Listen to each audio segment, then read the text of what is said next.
L'après-midi était déjà bien avancé quand Franny sortit dans le jardin où son père désherbait patiemment les petits pois et les haricots verts. Ses parents n'étaient plus tout jeunes quand elle était née, et son père était dans la soixantaine maintenant, les cheveux tout blancs sous la casquette de baseball qui ne le quittait jamais. Sa mère était à Portland, où elle était allée s'acheter des gants blancs. La meilleure amie d'enfance de Franny, Annie Lauder, se mariait au début du mois prochain. Elle regarda un moment le dos de son père. Elle l'aimait.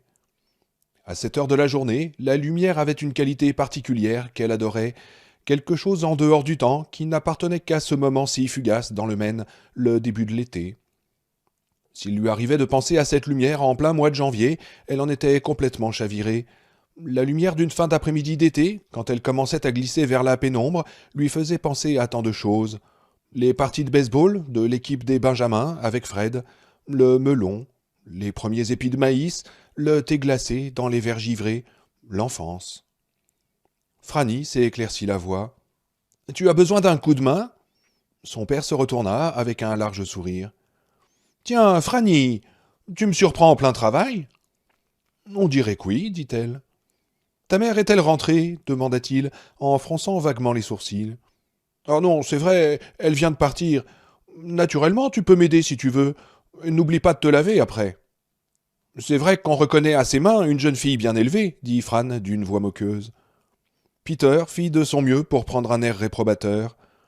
Elle s'installa dans le rang à côté du sien et commença à désherber. Les moineaux gazouillaient autour d'eux et l'on entendait le bruit constant de la circulation sur la nationale 1 à moins de 100 mètres. Le bruit serait plus fort en juillet, quand il y aurait un accident mortel presque chaque jour entre ici et Kittery, mais la circulation était déjà dense. Peter lui raconta sa journée, et elle lui posa les questions qu'il fallait, en hochant périodiquement la tête.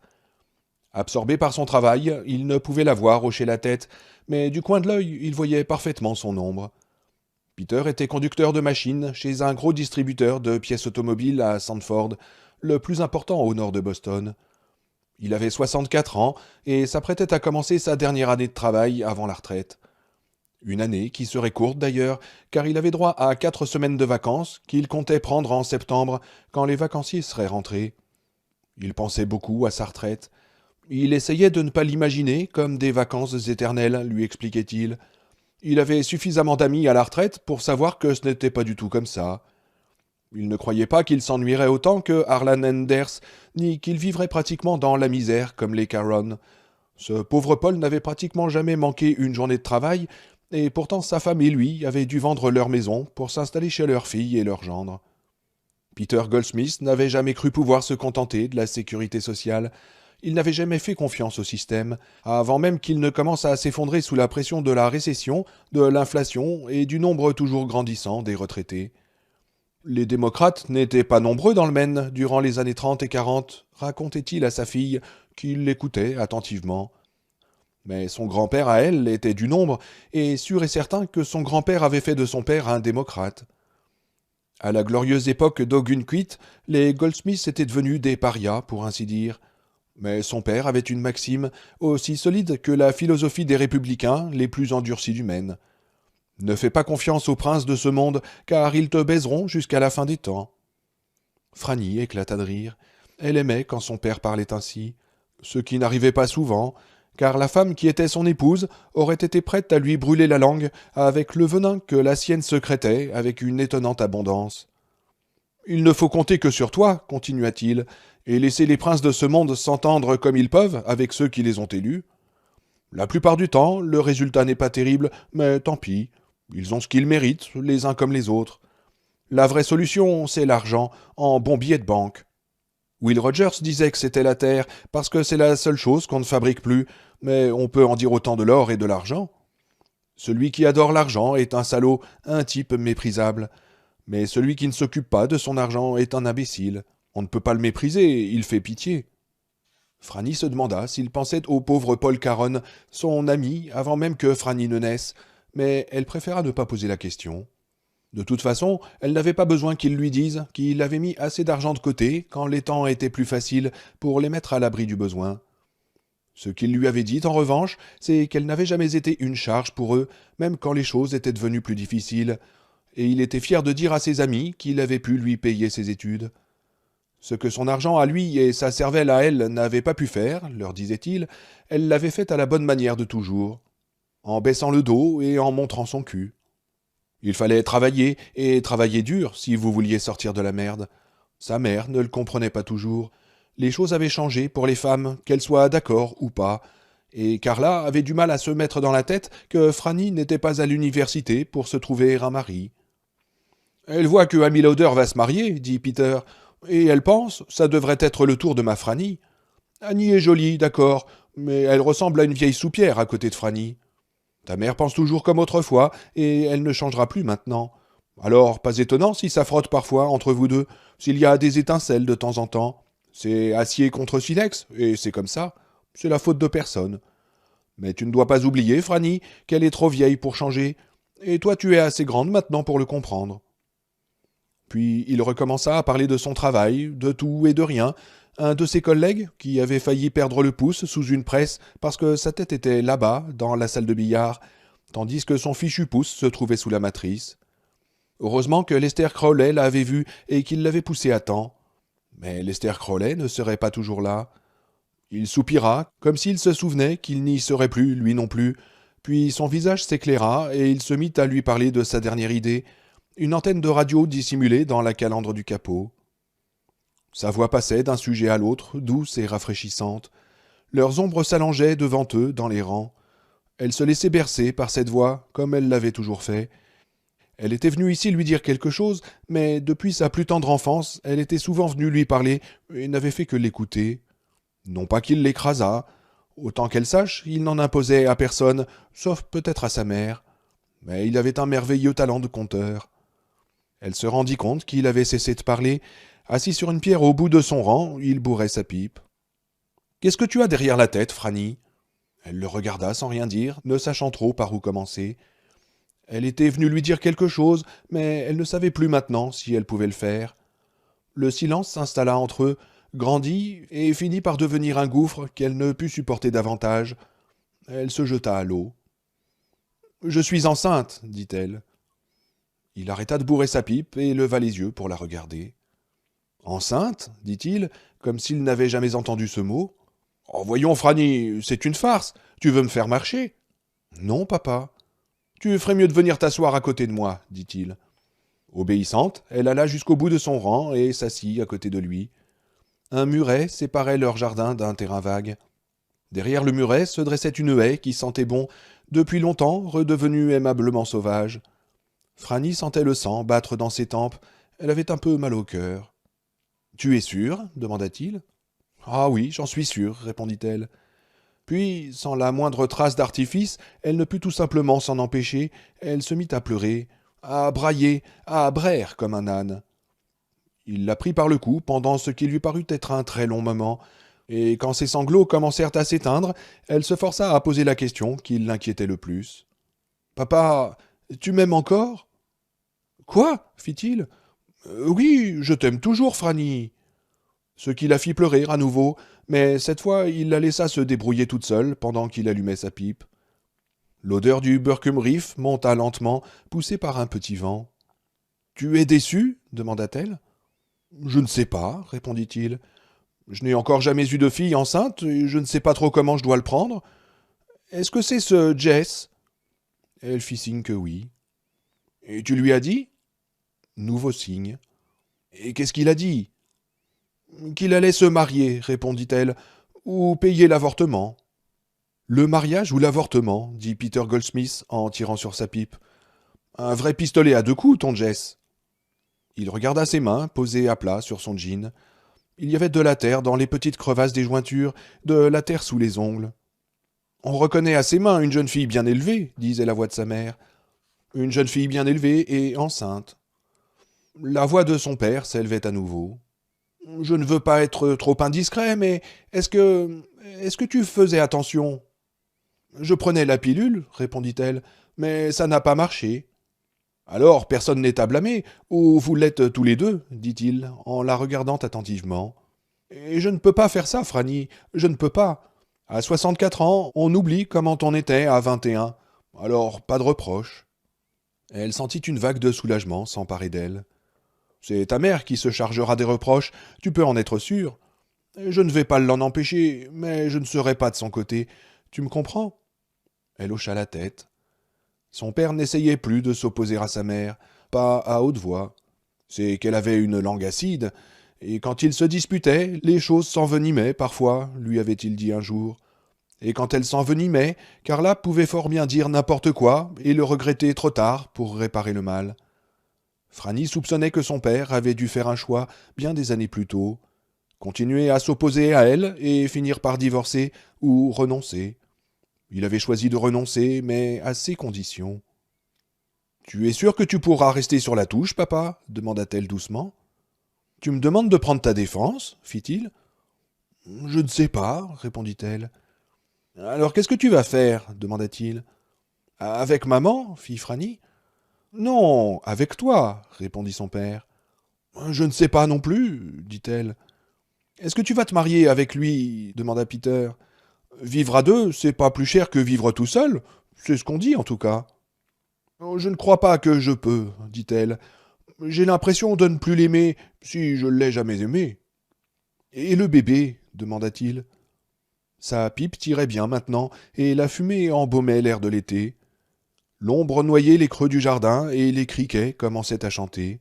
« Non, ce n'est pas à cause du bébé, » dit Franny. « C'est à prévoir de toute façon.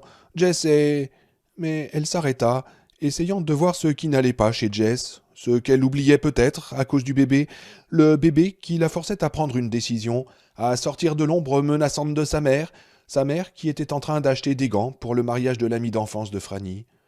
Ce qu'elle pouvait enterrer maintenant, mais qui continuerait à bouger pendant 6 mois, 16 mois, 26, pour sortir finalement de sa tombe et les attaquer tous les deux. Mariage dans la hâte, repentir à loisir, un des dictons favoris de sa mère.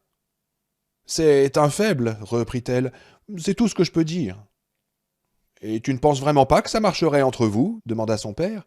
« Tu ne lui fais pas confiance, c'est ça ?»« Non, répondit-elle. Et elle comprit que son père avait vu plus juste qu'elle. Non, elle ne faisait pas confiance à Jess, qui venait d'une famille riche et qui portait des chemises bleues d'ouvrier. « Jess veut bien faire, reprit-elle, et il est plein de bonnes intentions. Mais nous sommes allés à un récital de poésie au début de l'année. Un type qui s'appelait Ted Eslin, et c'était plein. Tout le monde écoutait très sagement, très attentivement, pour ne pas perdre un mot. Et moi, tu me connais ?» Il lui passa gentiment le bras autour du cou. « Ah ouais, Franny a eu le fou rire, » dit Peter. « Oui, exact. Tu me connais vraiment bien, » dit Franny. « Un petit peu, en tout cas, » dit-il. « Un fou rire juste comme ça, sans aucune raison, » dit-elle. « Et je me disais, il est cradingue. On est tous venus là pour écouter un vieux dingue cradingue. Il y avait du rythme, comme une chanson à la radio, et j'ai eu le fou rire. Je ne voulais pas. Rien à voir avec les poèmes de Ted Eslin, ils étaient très bons, et rien à voir avec son allure. C'était la manière dont les autres le regardaient. » Elle jeta un coup d'œil à son père pour voir sa réaction. Il lui fit simplement signe de continuer. « Alors, il a fallu que je sorte. Je ne pouvais vraiment pas faire autrement, et Jess était furieux. Je suis sûr qu'il avait raison d'être furieux. C'était enfantin de ma part, enfantin d'avoir eu cette impression. Mais je suis souvent comme ça. Pas toujours, je sais travailler. Oh oui, tu sais, la coupa son père. Mais parfois, commença-t-elle, parfois, Mister Rigolade frappe à la porte, et tu es de ces gens qui ne peuvent pas s'empêcher de lui ouvrir, conclut son père. Oui, c'est sûrement ça, dit Franny. En tout cas, Jess n'est pas comme ça, et si nous nous marions, il continuera à tomber de temps en temps sur mon Mister Rigolade, comme tu dis. Pas tous les jours, mais assez souvent pour qu'il se fâche. Alors j'essaierai de prendre sur moi, et je suppose que... Je suppose que tu seras malheureuse, dit Peter, en la serrant contre lui. Je crois bien que oui, conclut Franny. Alors, ne laisse pas ta mère te faire changer d'idée, dit Peter. Elle ferma les yeux, encore plus soulagée que tout à l'heure. Il avait compris. Un miracle. « Et que penserais-tu si je me faisais avorter » demanda-t-elle après un moment de silence. « J'ai l'impression que c'est de ça que tu voulais parler, » dit son père. Elle le regarda, étonnée. Il lui rendit son regard, interrogateur mais souriant, un sourcil broussailleux, le gauche, levé. Mais l'impression qui se dégageait de lui était celle d'une intense gravité. « C'est peut-être vrai, » répondit-elle lentement. « Écoute, et il ne dit plus rien, mais elle écoutait. Et elle entendit un moineau, les criquets, le bourdonnement d'un avion haut dans le ciel, quelqu'un qui criait à Jackie de rentrer, une tondeuse à gazon, une voiture avec un échappement trafiqué qui accélérait sur la nationale. Elle allait lui demander si c'était la bonne chose à faire quand il lui prit la main et commença à parler. Franny, je regrette vraiment que tu aies un père si vieux, mais je n'y peux rien. Je ne me suis marié qu'en 1956. Il la regardait pensivement dans la lumière du crépuscule. Carla était différente à l'époque, reprit-il. Elle était, comment te dire, elle était plus jeune pour commencer. Elle n'a changé qu'à la mort de ton frère, Freddy. Elle était restée jeune jusque-là. Elle a cessé de grandir après la mort de Freddy. Ne crois pas que je parle mal de ta mère, Franny, même si on dirait un peu que c'est ce que je suis en train de faire. Mais j'ai l'impression que Carla a cessé de grandir après la mort de Freddy. Elle a flanqué 3 couches de peinture sur le monde extérieur, et elle a décidé que tout était très bien comme ça. Et maintenant, elle est comme un gardien de musée. Si elle voit quelqu'un toucher aux idées accrochées au mur de son musée, tu peux être sûr qu'elle va le regarder d'un sale œil. Mais elle n'a pas toujours été comme ça. Il faut me croire, elle n'était pas comme ça. Comment était-elle, papa? Il regardait dans le vague au fond du jardin. Elle te ressemblait beaucoup, Franny. Elle avait souvent le fou rire. On allait parfois à Boston voir jouer les Red Sox, et vers le milieu du match, nous allions tous les deux prendre une bière. Maman, elle buvait de la bière? Oui, répondit-il, et elle passait presque toute la fin du match aux toilettes pour venir me dire ensuite que je lui avais fait manquer le meilleur du match, alors que c'était toujours elle qui me demandait d'aller prendre une bière au stand. Franny essayait d'imaginer sa mère avec un gobelet de bière à la main, regardant son père, éclatant de rire comme une jeune fille à son premier rendez-vous. Elle n'y arrivait tout simplement pas. Mais elle a toujours été froide comme un glaçon, dit-il, perplexe. Nous sommes allés voir un docteur, elle et moi, pour savoir ce qui n'allait pas. Le docteur a dit qu'il n'y avait rien d'anormal. Puis, en 1960, ton frère Freddy est arrivé. Elle adorait le petit Franny.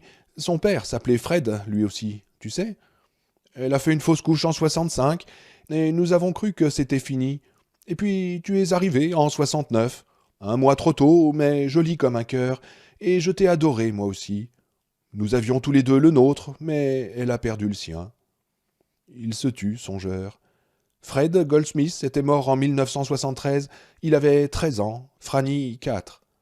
Le type qui avait renversé Fred était ivre. Il s'était fait condamner plusieurs fois pour excès de vitesse, conduite dangereuse et conduite en état d'ébriété. Fred était mort 7 jours plus tard.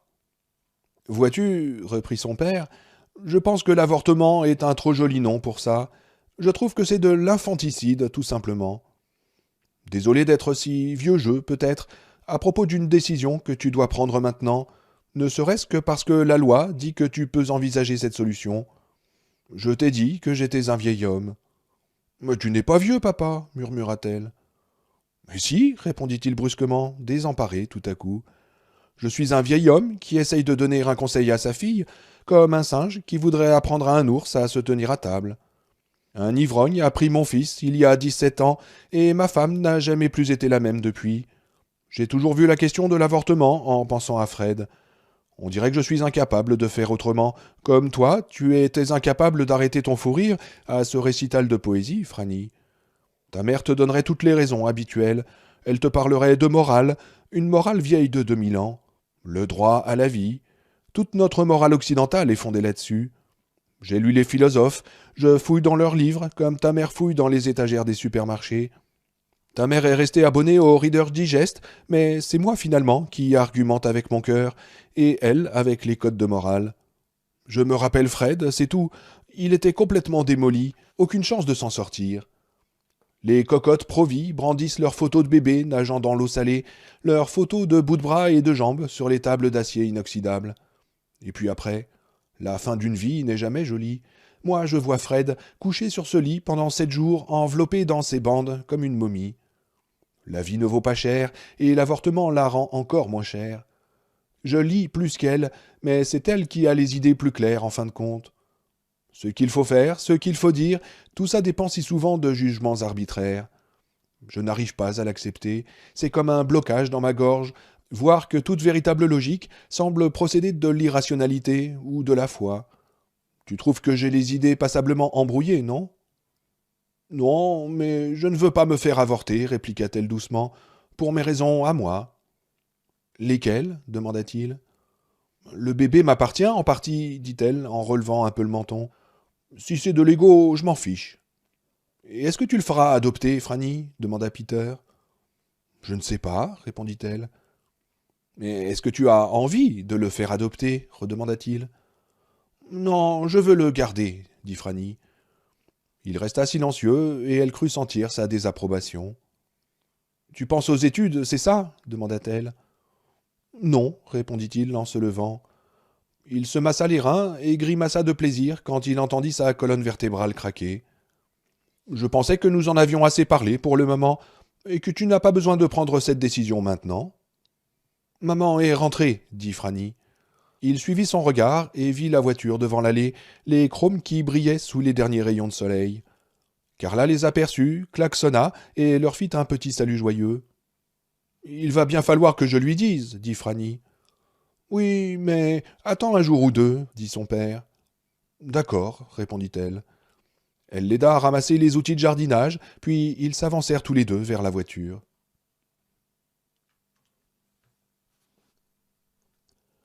Dans la pénombre qui enveloppe la terre, juste après le coucher du soleil, mais avant que ne tombe vraiment l'obscurité, durant une de ces rares minutes que les cinéastes appellent l'heure magique, Vic Palfrey sortit du délire verdâtre où il avait sombré pour un bref instant de lucidité.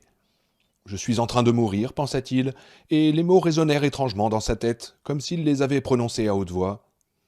Il regarda autour de lui et vit un lit d'hôpital dont le haut était relevé pour empêcher ses poumons de se noyer dans leur mucosité. Il était solidement attaché avec des sangles et les côtés du lit étaient remontés. J'ai dû prendre une bonne raclée, pensa-t-il, presque amusé. J'ai dû me battre avec les flics, et puis, enfin, où est-ce que je suis? Il avait une bavette autour du cou, couverte de mucosité sèche. Il avait mal à la tête. D'étranges idées lui traversaient l'esprit. Il savait qu'il avait déliré et qu'il allait bientôt recommencer. Il était malade. Non, il ne commençait pas à aller mieux. Ce n'était qu'un instant de répit.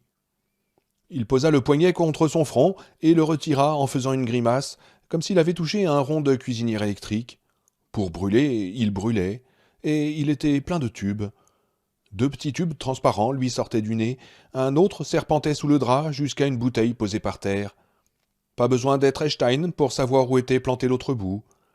Deux flacons étaient accrochés à côté du lit, deux tubes en sortaient et faisaient un Y qui se terminait dans son bras juste sous le coude, un goutte à goutte. C'est déjà pas mal comme ça, pensa-t-il, mais il y avait aussi des fils électriques sur son crâne, sa poitrine et sur son bras gauche, et enfin un autre qui semblait coller sur son foutu nombril. Et par-dessus le marché, il avait bien l'impression qu'on lui avait planté quelque chose dans le cul. Qu'est-ce que ça pouvait bien être, bon Dieu? Un radar à merde? Et il avait voulu pousser un cri d'indignation, mais ce qui sortit ne fut que l'humble murmure d'un homme très malade. Un bruit noyé dans ses mucosités qui semblait vouloir l'étouffer. Maman, est-ce que Georges a rentré le cheval? Encore le délire. Une idée folle qui filait à travers sa tête comme un météore. Il avait failli s'y laisser prendre. Il n'allait pas longtemps garder sa tête. L'idée le remplit de terreur. Il regarda ses bras squelettiques. Il avait perdu 15 kilos.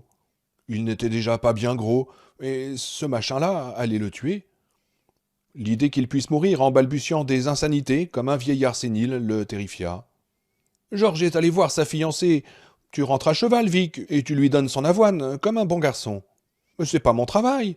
Victor, sois gentil avec ta maman. Je suis gentil, mais c'est pas. Il faut être gentil avec ta maman. Maman a la grippe. Non, maman, c'est pas la grippe, c'est la tuberculose, et elle va te tuer. On est en 1947, et Georges va mourir 6 jours après son arrivée en Corée, juste le temps d'envoyer une lettre, et puis bang bang bang, Georges est... Vic, il faut que tu m'aides, rentre le cheval, et plus de discussion. C'est moi qui ai la grippe, pas elle, murmura-t-il en refaisant surface. C'est moi? Il regardait la porte et trouva qu'elle avait l'air bien bizarre, même pour un hôpital. Une porte arrondie aux angles, entourée de rivets. Le bas arrivait bien à 15 centimètres du carrelage.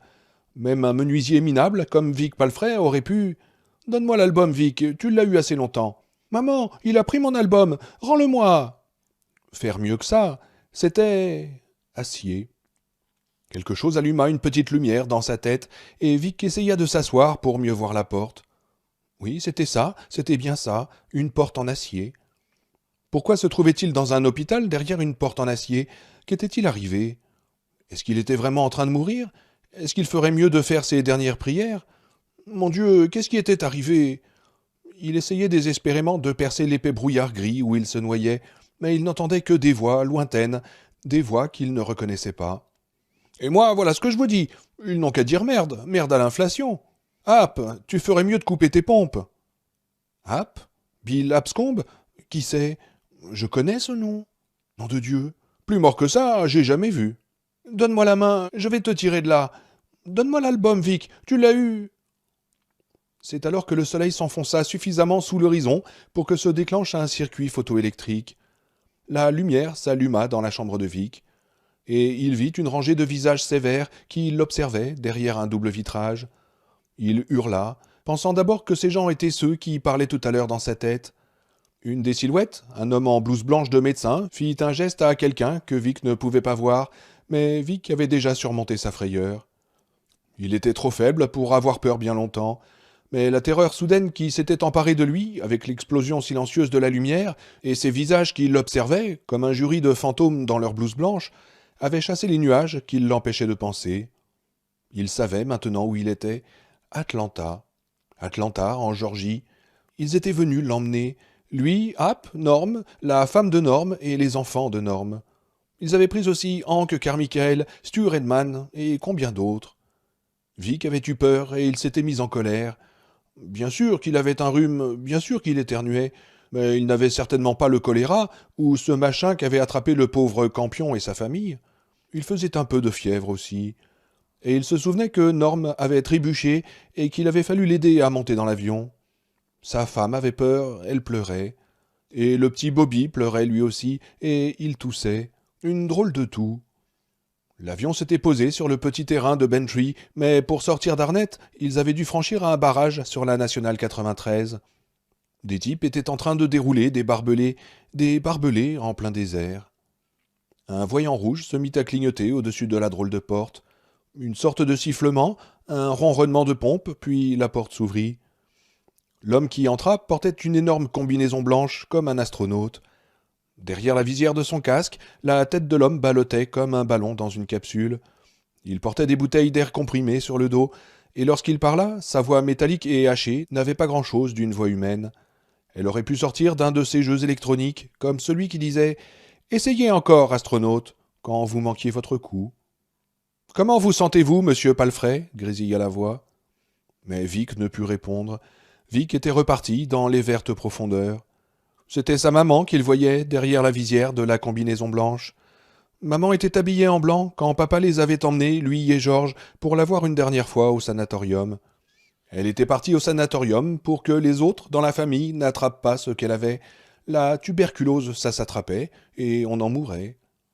Il parlait à sa maman, lui disait qu'il serait gentil et qu'il rentrerait le cheval, lui disait que Georges avait pris son album, lui demandait si elle allait mieux, si elle allait bientôt rentrer, et l'homme à la combinaison blanche lui fit une piqûre. Il plongea encore plus profond dans son délire, et ses paroles devinrent incohérentes. L'homme à la combinaison blanche tourna la tête vers les visages, alignés derrière le double vitrage, et hocha la tête.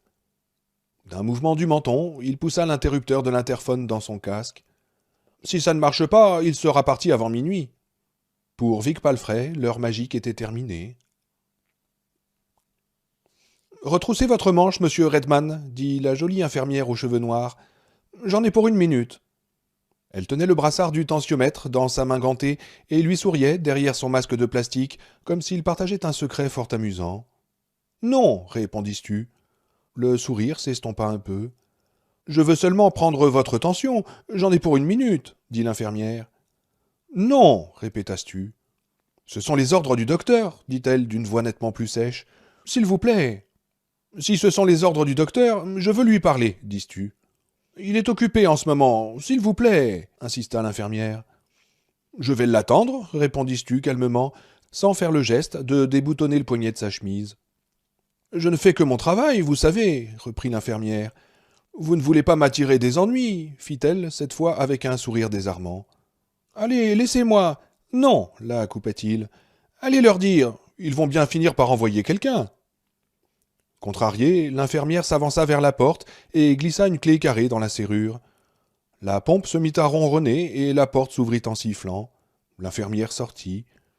Avant que la porte se referme derrière elle, elle lança un regard réprobateur à Stu, qui la dévisagea d'un air parfaitement innocent. Quand la porte se referma, il se leva et s'approcha de la fenêtre. Double vitrage, des barreaux à l'extérieur, mais il faisait complètement noir et on ne voyait rien. Il revint s'asseoir.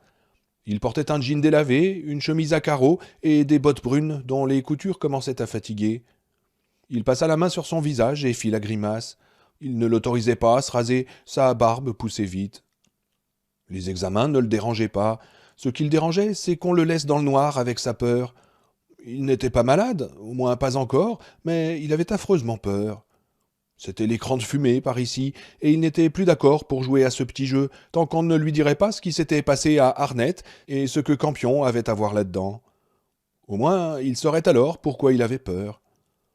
Il s'attendait à ce qu'il pose la question plus tôt. Stu l'avait vu dans leurs yeux. On vous cachait toujours quelque chose dans ces hôpitaux. 4 ans plus tôt, sa femme était morte d'un cancer à 27 ans. L'utérus d'abord, et puis la maladie s'était propagée partout, comme un feu de broussailles. Stu les avait vus éviter ces questions, changer de sujet ou lui répondre avec de longues phrases bourrées de mots techniques. C'est pour cette raison que cette fois-ci, il ne leur avait pas posé de questions, et il voyait bien que son silence les avait dérangés. Maintenant, le moment était venu de les interroger, et ils allaient lui répondre avec des mots tout simples. Il pouvait remplir tout seul certains blancs dans cette histoire. Campion, sa femme et la petite avaient attrapé une sale maladie, comme une grippe ou un rhume des foins, mais une maladie qui ne faisait qu'empirer, sans doute jusqu'à ce que vous creviez dans votre morve, ou que la fièvre vous fasse sauter le caisson, et c'était très contagieux. Ils étaient venus le chercher, dans l'après-midi du 17, il y avait 2 jours. 4 types de l'armée et un médecin, polis mais fermes. Pas question de refuser l'invitation, les 4 militaires étaient armés. Et c'est alors que Stu Redman avait commencé à avoir vraiment peur. On les avait emmenés au terrain de Bentry, une vraie caravane. Stu avait fait le trajet avec Vic Palfrey, App, les Bruettes, Hank Carmichael et sa femme, plus 2 sous-officiers. Tous dans une voiture de l'armée. Et les militaires n'avaient pas desserré les dents, même pas quand Lila Bruette avait fait sa crise d'hystérie. Les autres voitures étaient pleines à craquer, elles aussi. Stu n'avait pas reconnu tout le monde, mais il avait vu les 5 Hodge et aussi Chris Ortega, le frère de Carlos, et le chauffeur de l'ambulance. Chris était barman à l'Indian Head. Il avait vu aussi Parker Nason et sa femme, et les 2 vieux qui vivaient dans une caravane près de chez lui. Stu avait compris qu'il ramassait tous ceux qui s'étaient trouvés dans la station-service et tous ceux à qui ils avaient parlé depuis que Campion avait démoli les pompes. À la sortie de la ville, 2 camions kaki bloquaient la route. Stu avait deviné que les autres routes devaient être barrées, elles aussi. Des types déroulaient des barbelés, et quand la ville sera bouclée, ils posteraient sans doute des sentinelles. Alors c'était grave, extrêmement grave. Assis sur sa chaise, à côté du lit qu'il n'avait pas eu à utiliser, il attendait patiemment que l'infirmière revienne avec quelqu'un. Le premier serait probablement un sous-fifre, et il faudrait peut-être qu'il attende jusqu'au matin pour qu'il finisse par lui envoyer un responsable, quelqu'un qui puisse lui dire ce qu'il devait savoir. Mais il pouvait attendre. La patience avait toujours été le fort de Stuart Redman. Pour s'occuper, il se mit à réfléchir à l'état de ceux qui avaient fait le trajet avec lui dans la voiture. Norm était le seul visiblement malade. Il toussait, crachait beaucoup, et il avait de la fièvre. Les autres semblaient avoir un rhume plus ou moins fort. Luc Bruette éternuait, Lila Bruette et Vic Palfrey toussaient un peu. App avait le nez qui coulait et il se mouchait tout le temps.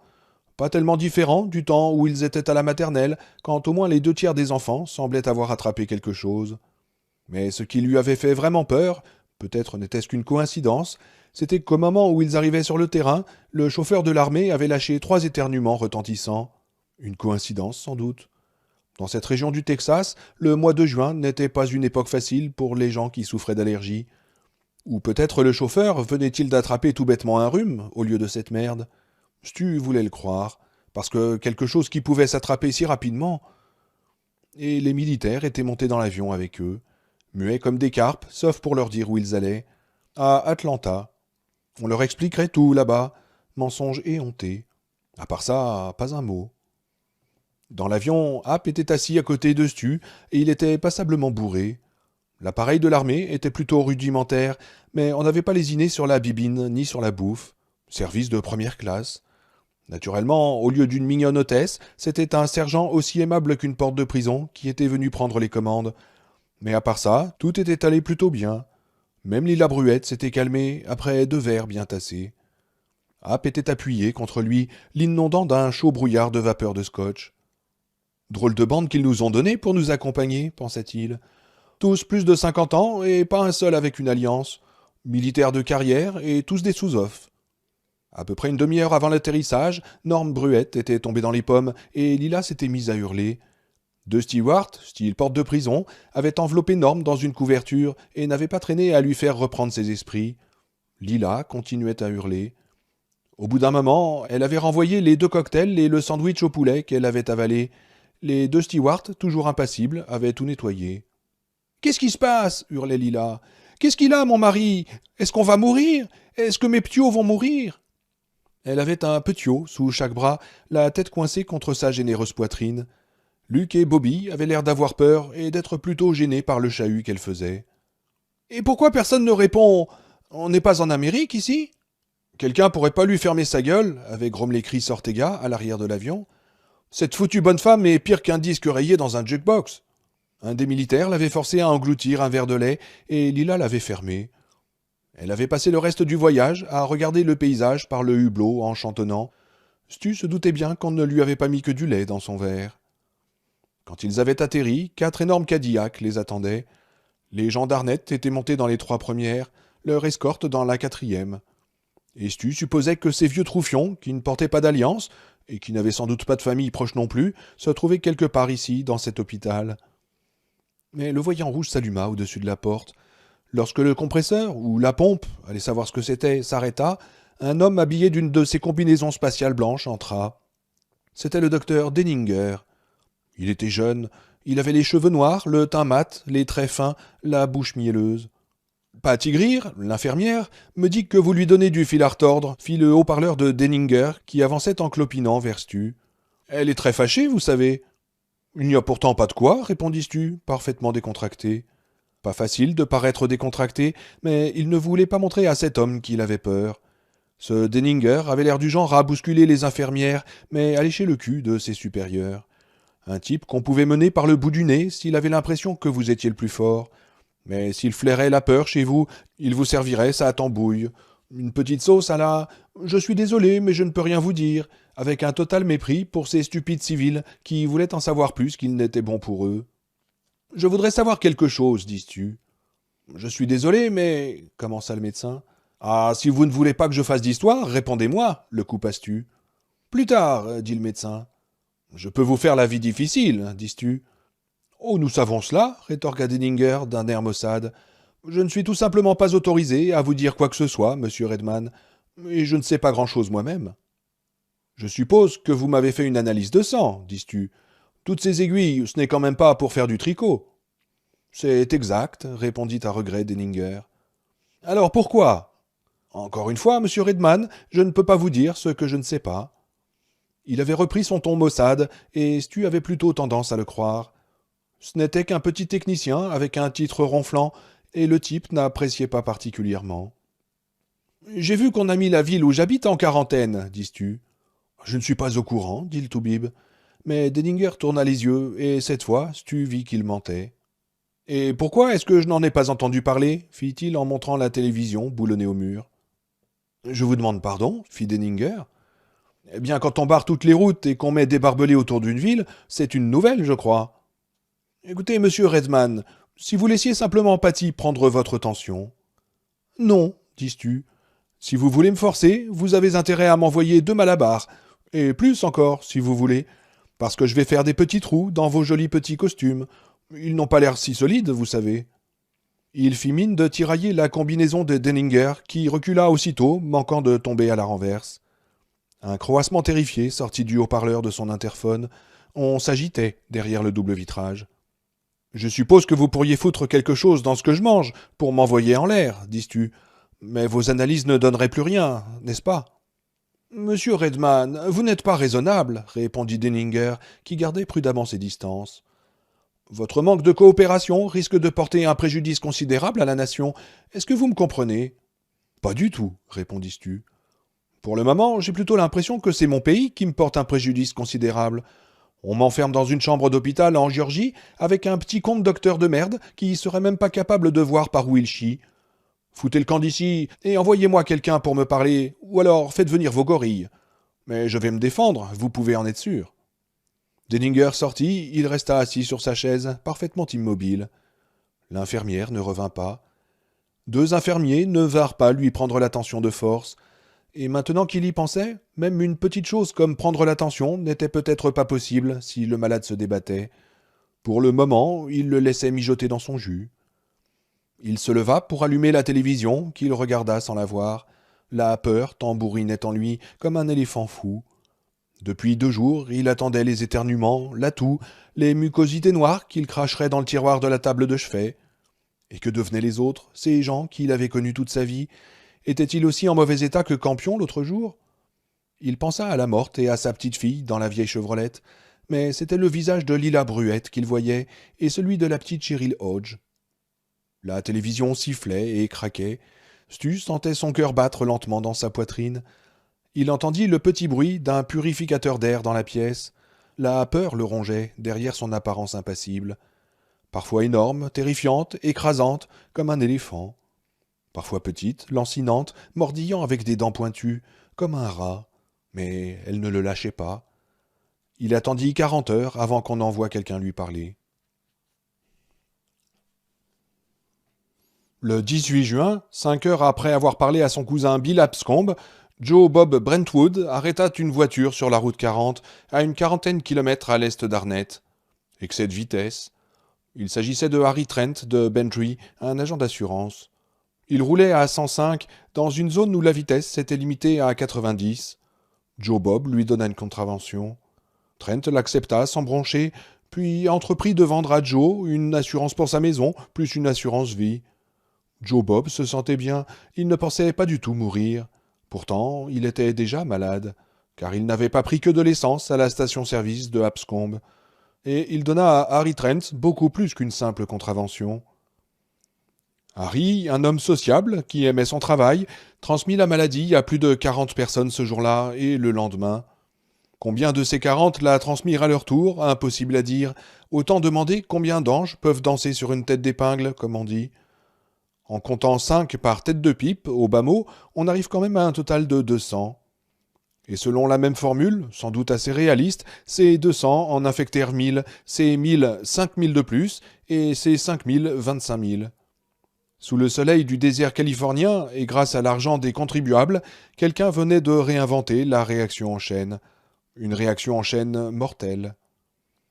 Le 19 juin, le jour où Larry Underwood rentrait à New York et où Franny Goldsmith annonçait à son père qu'elle avait un polichinelle dans le tiroir, Harry Trent s'arrêta pour déjeuner chez Babe's Quick Eat, dans l'est du Texas.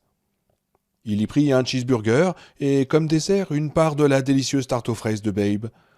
Il avait bien un petit rhume, une allergie sans doute, qui le faisait éternuer et cracher. Tandis qu'il prenait son repas, il infecta Babe, le plongeur, 2 routiers, le livreur de pain et l'homme qui était venu changer les disques du jukebox. Sur la table, il avait laissé pour la jolie poupée qui l'avait servi un billet de $1, grouillant de mort. Quand il sortit, une voiture arrivait, remplie à craquer d'enfants et de bagages. Une galerie sur le toit, plaque de New York.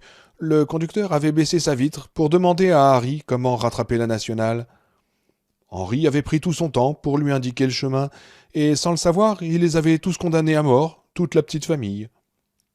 Le New-Yorkais était Edward Norris, un lieutenant de police. Pour la première fois en 5 ans, il prenait de vraies vacances. Lui et sa famille avaient passé des moments merveilleux. Les enfants s'étaient retrouvés au 7e ciel quand ils avaient visité Disney World à Orlando.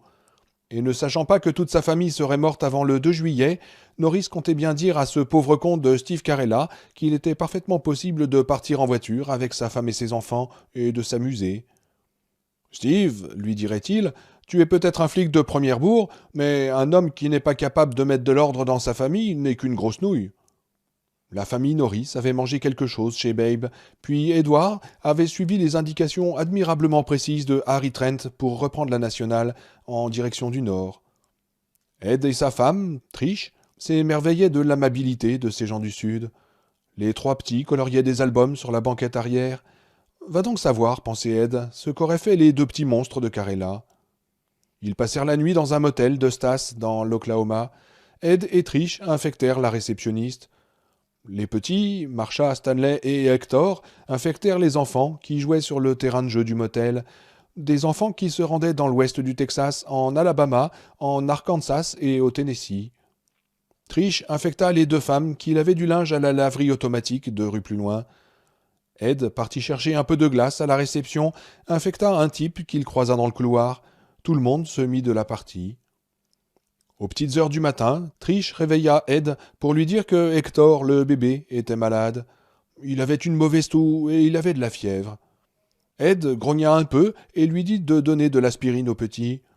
Si cette foutue grippe avait pu attendre encore 4 ou 5 jours, l'enfant l'aurait attrapé à la maison et Ed aurait gardé le souvenir de vacances de rêve, sans parler du plaisir qu'il aurait eu à raconter son voyage aux copains.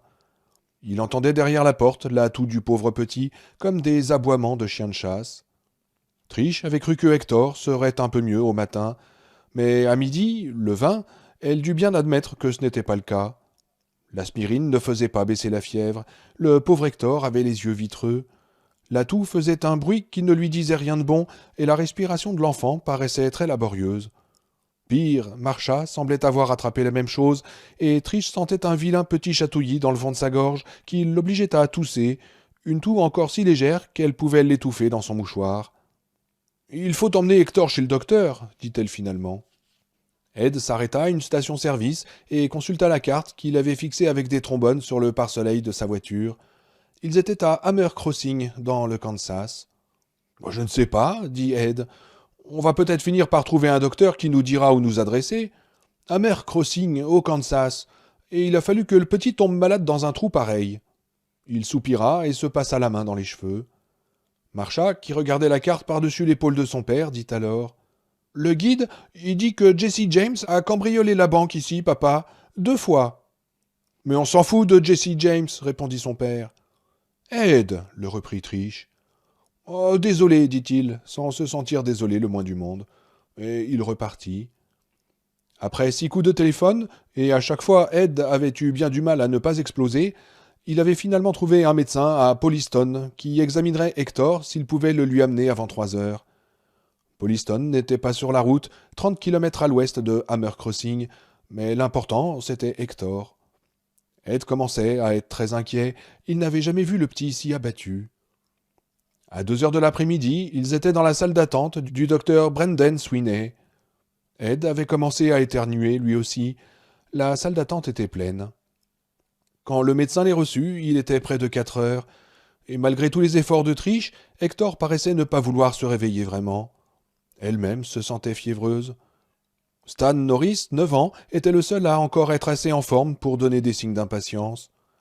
Dans la salle d'attente, ils transpirent la maladie que l'on allait bientôt appeler 5-7 d'un bout à l'autre du pays à plus de 25 personnes, dont une solide matrone qui était simplement venue payer ce qu'elle devait au médecin, avant de transmettre la maladie à tous les membres de son club de bridge. Cette solide matrone était Madame Robert Bradford, Sarah Bradford pour ses amis du club, Cookie pour son mari et ses proches amis. Sarah joua très bien ce soir-là, peut-être parce qu'elle avait pour partenaire sa meilleure amie, Angela Dupré. On aurait dit qu'elle s'envoyait des messages par télépathie, 3 manches époustouflantes et un grand chelem pour terminer. Une seule ombre au tableau pour Sarah, elle avait l'impression d'avoir attrapé un petit rhume. Quelle déveine, elle venait à peine de sortir du précédent. Elle et Angela allèrent ensuite prendre un verre dans un bar tranquille à 10 heures. Angela n'était pas pressée de rentrer chez elle. David jouait sa partie hebdomadaire de poker chez eux et elle ne pourrait certainement pas dormir avec tout ce bruit, à moins de prendre un petit somnifère sous la forme de 2 gin tonic. Sarah prit un Manhattan et les 2 femmes se mirent à commenter la partie. Ce faisant, elles réussirent à infecter tous ceux qui se trouvaient dans le bar, dont 2 jeunes hommes qui y prenaient une bière. Ils allaient faire fortune en Californie, comme Larry Underwood et son ami Ruddy Schwartz l'avaient fait autrefois. Un de leurs amis leur avait promis du travail dans une entreprise de déménagement. Le lendemain, ils repartirent en direction de l'ouest, répandant la maladie sur leur passage. Les réactions en chaîne ne sont pas toujours faciles à amorcer, celle-ci ne se fit pas prier. Et la pyramide grandissait, non pas de bas en haut, mais de haut en bas. Le haut étant un garde d'une base militaire aujourd'hui décédée, un certain Charles Campion. Une mécanique parfaitement huilée, des chambres à coucher, avec un corps ou deux dans chacune, puis des fosses dans des cimetières, ensuite des fosses communes, et finalement des cadavres qu'on balançait dans le Pacifique, dans l'Atlantique, dans les carrières, dans les fondations des immeubles en construction. Au bout d'un certain temps, naturellement, on allait finir par laisser les cadavres pourrir sur place.